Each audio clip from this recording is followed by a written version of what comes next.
ଏ ଜିଲ୍ଲାର ସେବା କରିବାରେ, ରାଜ୍ୟର ସେବା ଦେବାରେ ଏବଂ ଦେଶର ସେବା ଦେବାରେ ମଧ୍ୟ ଗୋଟେ ଗୁରୁତ୍ୱପୂର୍ଣ୍ଣ ଭୂମିକା ଗ୍ରହଣ କରିଛି।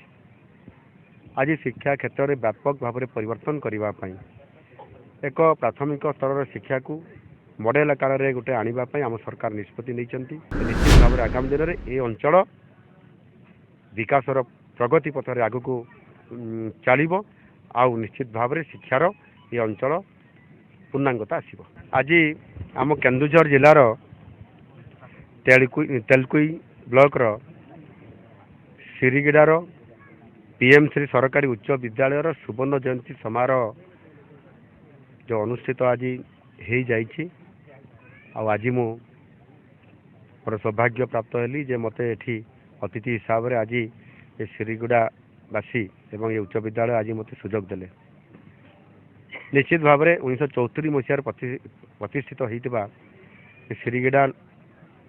उच्च विद्यालय PM श्री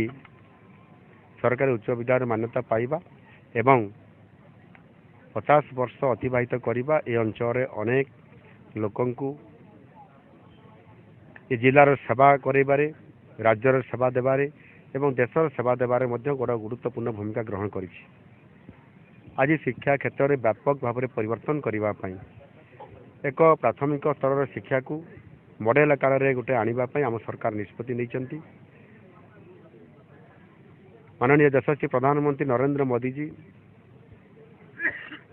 NEP 2020 जातीय शिक्षा नीति 2020 को जिते बड़े सारा भारत वर्ष में प्रयोग कले आईन आणिकी ओडिशा रे 5 वर्ष पर विलंब रहा। गत 5 वर्ष रे गत सरकार ताको आग्रह प्रकाश कर आम सरकार आसला आज आम कार्यकारी करने जाऊँ। ये PM श्री योजना ऐतिह्य विद्यालय गोदावरी मिश्र आदर्श प्राथमिक विद्यालय प्रत्येक पंचायत स्तर में गढ़ापी PM पोषण एवं विशेष करी समस्त छात्र छात्री मानू किभली भाव में से शिक्षा क्षेत्र में स्वाधीन चिंता भाव में रहीकि पाठ पढ़े, ड्रप आउट पिला मानू किभली भाव में माधव हाथ खर्च योजना माध्यम से ड्रप आउट हार कमेवाई आर्थिक सहायता प्रदान करवा एवं यही भाव में शिक्षार एक व्यापक संस्कार आने परिवर्तन आने आम व्यापक व्यवस्था करुचु। आपाई चलित वर्ष मध्य बजेट रे राज्य सरकार सर्वाधिक 31,000 कोटी अधिक टंकार ये बजेट रे प्रावधान करिसेंती एवं निश्चित भाव में आगामी दिन में शिक्षार व्यापक परिवर्तन हम ओडिशा रे आ केन्दुझर जिले में एणु निश्चित भाव में आज एभली एक सिरीगुड़ा अंचल एक उपात अंचल पहाड़िया अंचल आदिवासी अधिष्ठित अंचल जो भी 50 वर्ष पूर्व जो माने ये विद्यालय को प्रतिष्ठा करने